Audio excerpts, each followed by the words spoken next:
Welcome to another episode of Fabitgarage. So on this episode, I'm gonna show you guys what I've done with the shop. So I'm gonna spend a little less time on the Miata because the Miata right now is drivable and it's fine. I just have to, do the little things here and there, like getting the speedometer working, but stuff that doesn't prevent me from driving the car. And now that it's getting colder, I don't have that many days to drive the car because when it gets, below 50s, I don't have heat in the car yet. So I have two other cars, so I don't really bother driving it. But so I started giving the shop a little love because the shop, I started already putting the insulated panels last year. But the problem with that is I can't really hang anything on the walls. I can only hang things like on the beams. So I actually went out and bought a bunch of plywood and I started putting plywood paneling onto the shop.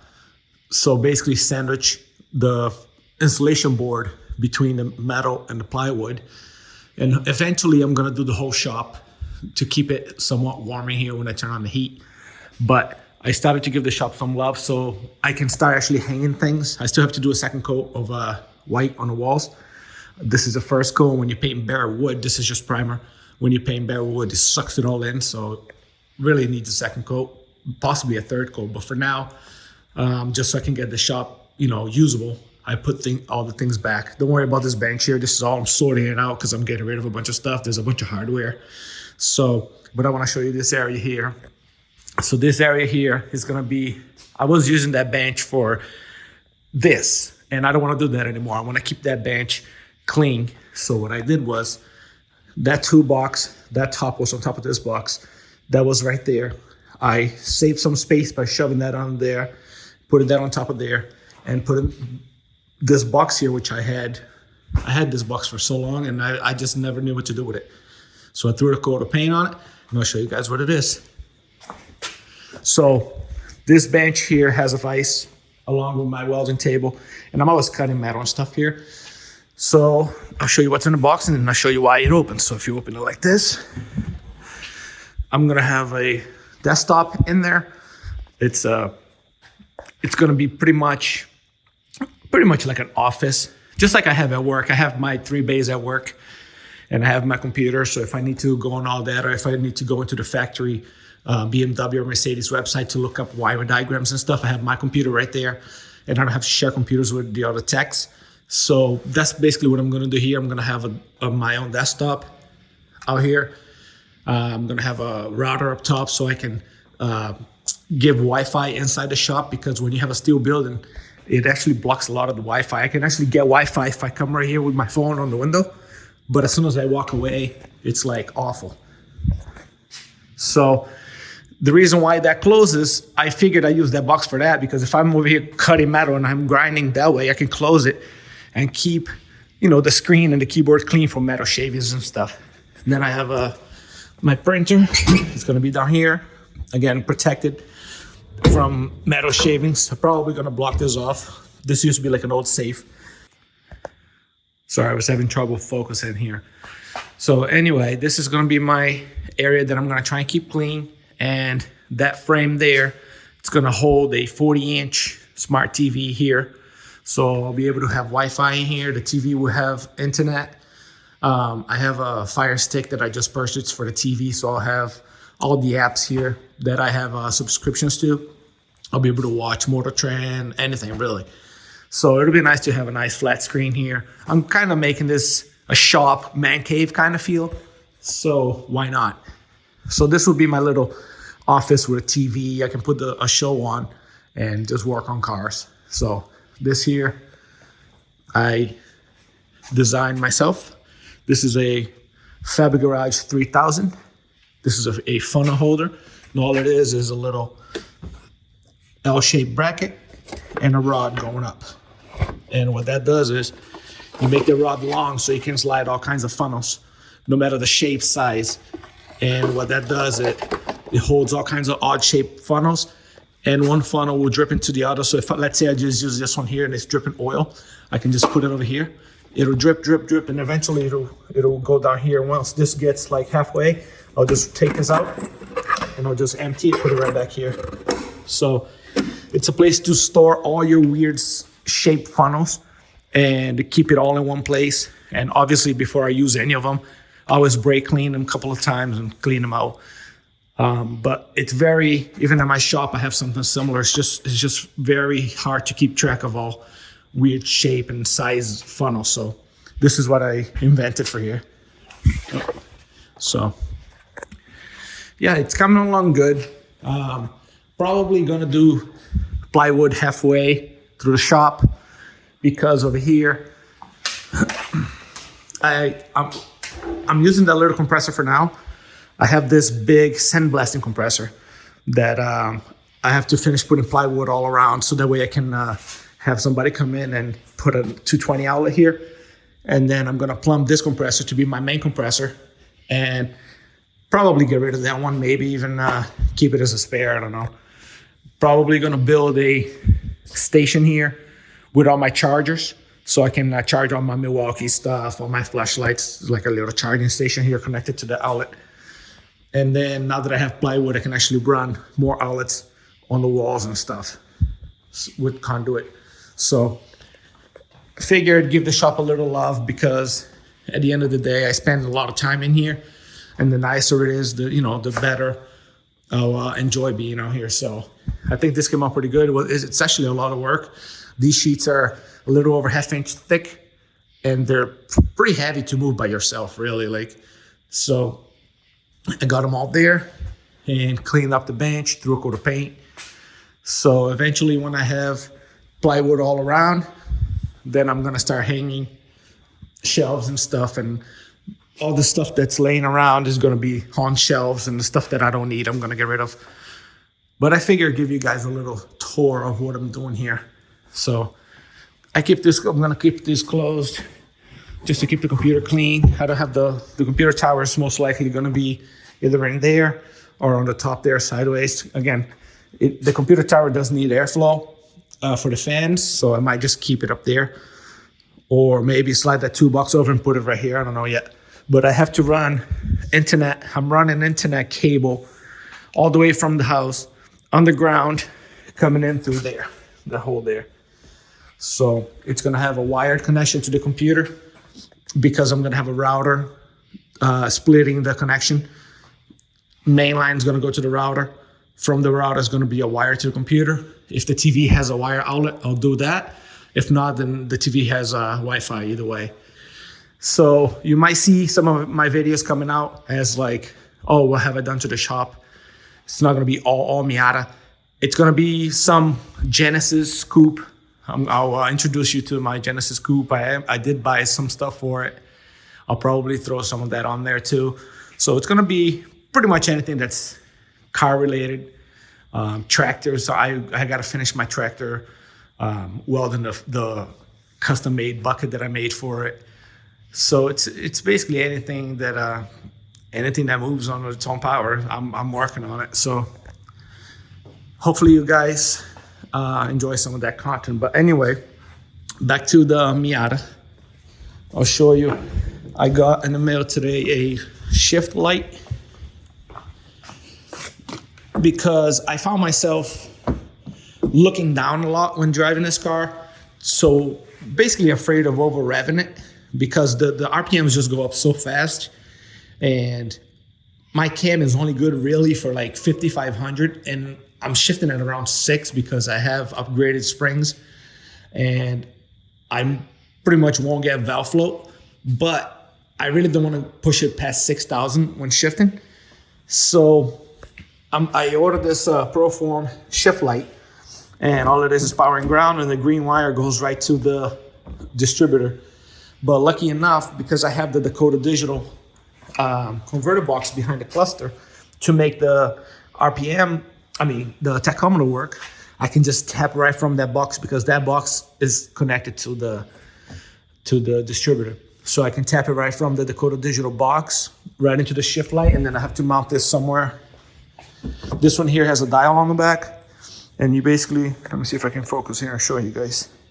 So you can set this to 6,000, and at 6,000 RPMs, it'll light up.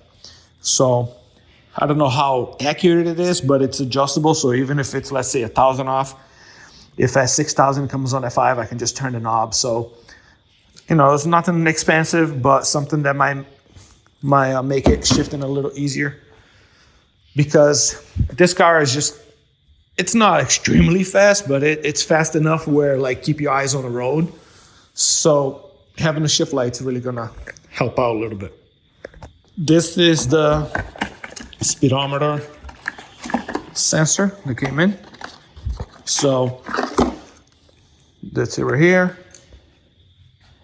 This gear is transferred over from the old one that was in my transmission. But the problem with the one that was in my transmission is, you see this? Actually, let me grab it and I'll show you guys the difference. All right, so this is the old one. This is what came with my transmission. And this is what I got. Not only the one that came in my transmission, which is an OEM Ford part, is missing the clip that bolts it in and keeps it in place. But this here is made for a Fox body. Basically anything up to 93. And see that O-ring in there? This is made for a cable-driven speedometer. So what happens is if I pop this in there and run it, I'm actually gonna see transmission fluid leaking from here because there's nothing connected. I don't have a cable. So what they did was when they went to the S1095s Mustangs, which starts in 94? Pretty sure it's 94. I'm not a Mustang guru, so correct me if I'm wrong, but I think 94, they went to whatever the SA95 started, they switched from cable to just digital. So on these here, it has both. It has cable and the digital. And the computer uses the digital part for some stuff like idle and cruise control and stuff. And this can do a lot of, make your car run really funky when they're going bad.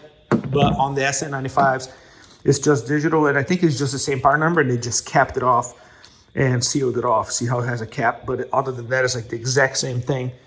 It's just capped off in the back because the SN95s did not have a cable. So if you're trying to make your speedometer work, you have to order one for a 1994, 1995 Mustang. Make sure the pictures you see that has a cap in the back. And then all you need is, you're gonna have two wires. I did order a pigtail for it, which is over there. So you're gonna order the connector that plugs in here. It gives you two wires. One of them, it's gonna be grounded. This other wire is gonna go straight to the Dakota digital converter box. From the box, it's gonna go to the gauge, and then you can go into the Dakota digital app, and you can basically turn the frequency and stuff up and down so you can match your speed. So basically just go out for a drive, pull out GPS that does speed, and just get it close. GPS is pretty accurate within usually within one. It's pretty close, so a mile an hour. So go out for a drive, do 20, 30 down the road, and then in your app, just have somebody turn it up or down until the speedometer matches exactly that, and you're all set. So, and I'll show you guys when I do it, how to adjust it all up and stuff. But like I said, inside the transmission on mine, there should be another plastic gear that turns this here, and mine is missing. I am gonna double check. When I had the transmission out before I put it in the car, I looked in there and I didn't see it, but I don't know why someone would take it out, to be honest. I'm gonna double check again. I'm gonna remove the plug that I have up there. I'm gonna shove a camera in there, a bar scope, and I'm gonna see if I can see anything. But I'm pretty sure it's missing, which means transmission has to come down. And I have to go out there in my storage unit, get the parts transmission that I have that I already looked inside, and I see a gear down there. And I have to open that one up, take that gear out, and transfer it over to this one here. Then I'll be able to just pop that in, hook up the two wires, and we have speedometer and everything works. So when I get around to dropping the transmission, I'll show you guys. But I think I'm gonna do is I'm gonna get to installing this shift light on this episode. Since I didn't do much this week, I did mostly shop organizing and basically everything that I showed you guys up there. So I still have to run the internet wire outside on the ground all the way up to the house.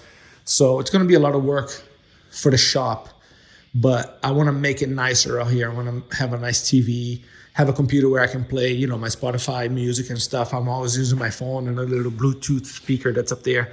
So make the shop a little nicer, you know what I mean?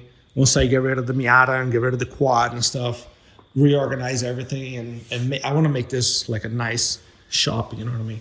It's just too messy, too much stuff. So yeah, let's find a spot for this shift light, and then all we have to do is hook up power and ground, which I have right at the switches there, because that's coming from ignition. And basically just the green wire going to the decoder box, and we have a shift light, and we'll see how accurate that is. All right, so there's two possible positions that I can mount this. So I can mount this in here, like that, facing me.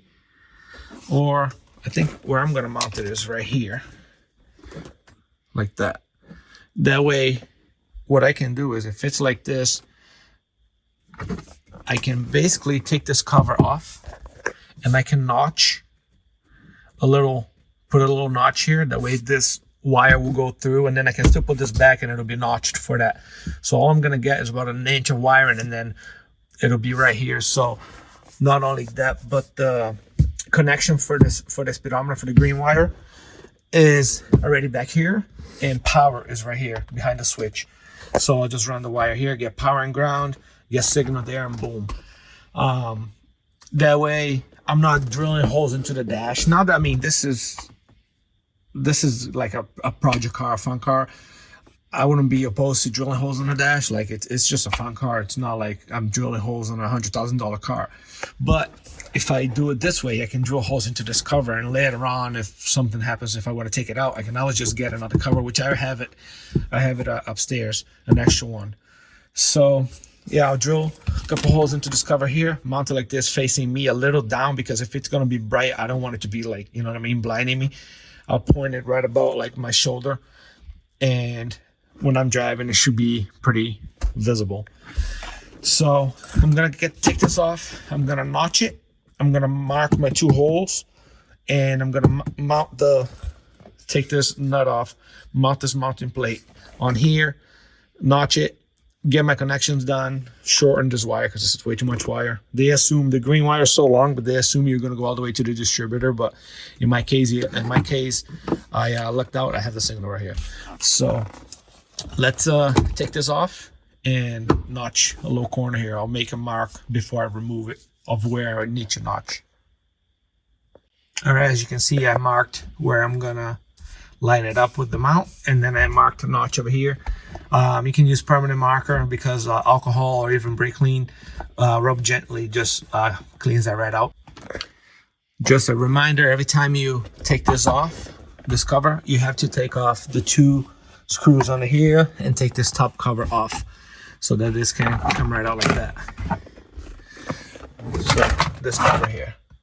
So now I gotta take out my cluster, because I have to get to the decoder digital converter that's back there. Okay, so this works out even better. I forgot I can get power, ground, and signal right from the box, because my ground is right there on the frame. My power is already ignition going to the box. So when I turn ignition on, this comes on. So right there, power, ground, and signal. That's all I need. And it's right where the notch is going to be, right about here. So all I need is about 6 inches of wire, hook it up to that box, and I'm pretty much all set. Then I can start up the car and see if it works. Okay, so power, ground, and signal right there. Cannot get any easier than that. So I have it sitting up there for now. I'm gonna go out and notch that, but before that, I'm gonna start up the car, and I'm gonna make sure that that actually works before I put it all back together. The minimum this setting can be set is at 3,000 RPMs. So I'm just basically gonna rev up to about 3,000 and see if it lights up. I wish you had an option to go all the way to 1,000 that way, or 1,500 that way. I can just let it lightly tap the gas, so I shouldn't be revving at 9 o'clock at night, but we'll see how that goes.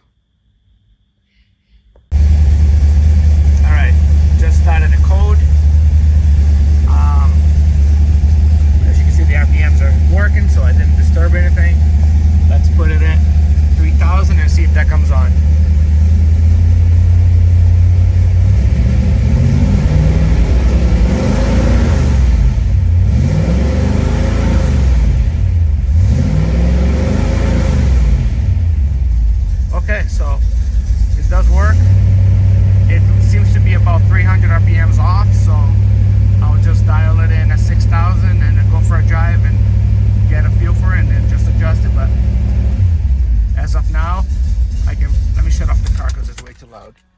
up now, I can just put everything back together and notch that, and it's pretty much fully working. So that was pretty easy. All right, we have a notch. You don't want to make the notch too big because then the wire is just going to be kind of loose, which is not a huge deal, I guess. But if you make it a little smaller, then it'll actually hold the wire in place when you put this down. So let me screw that in and put it on the car.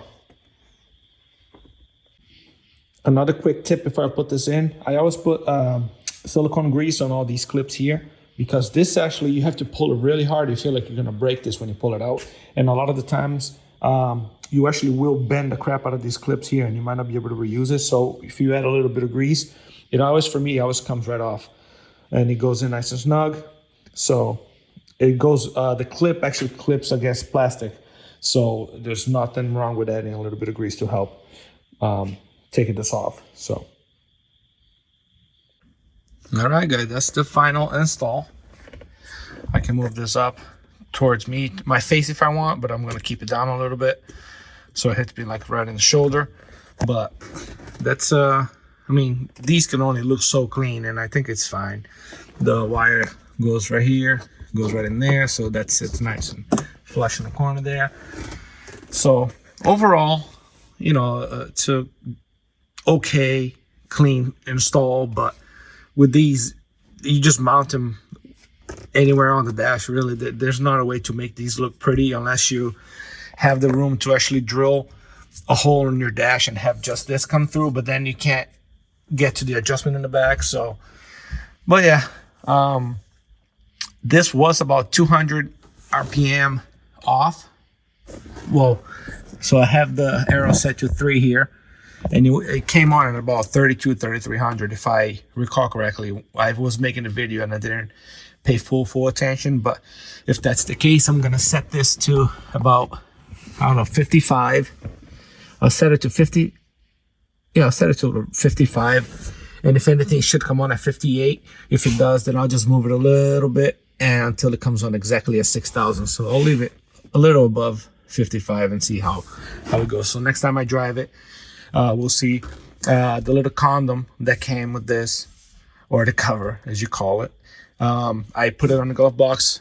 If I drive it at night and it's extremely bright, I'll put that back on, but I don't think it will, because when I revved it up, you know, it lit up, but it wasn't extremely bright. But we'll see when I'm driving like pitch black. If it's going to light up the whole cab every time I have to shift, then I might just put the cover on, but we'll see.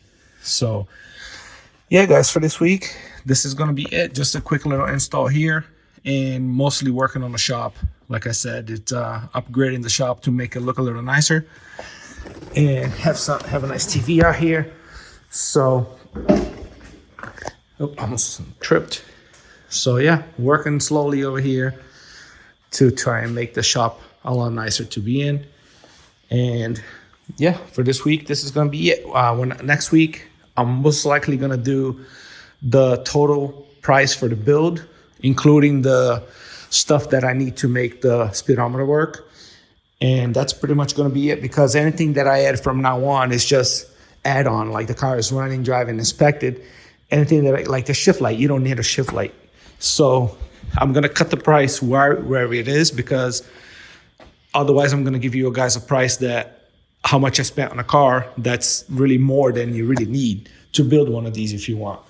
So yeah, next week's going to be the price reveal of how much I spent, including the car and everything I have into it, which is actually surprisingly low. And yeah, probably do some more things on the shop by next week, probably hang the TV and stuff, run the cable. So I'll show you guys everything I do. But I appreciate you guys watching. Don't forget to subscribe if you haven't already. Share with your friends. And we'll see you guys on the next one.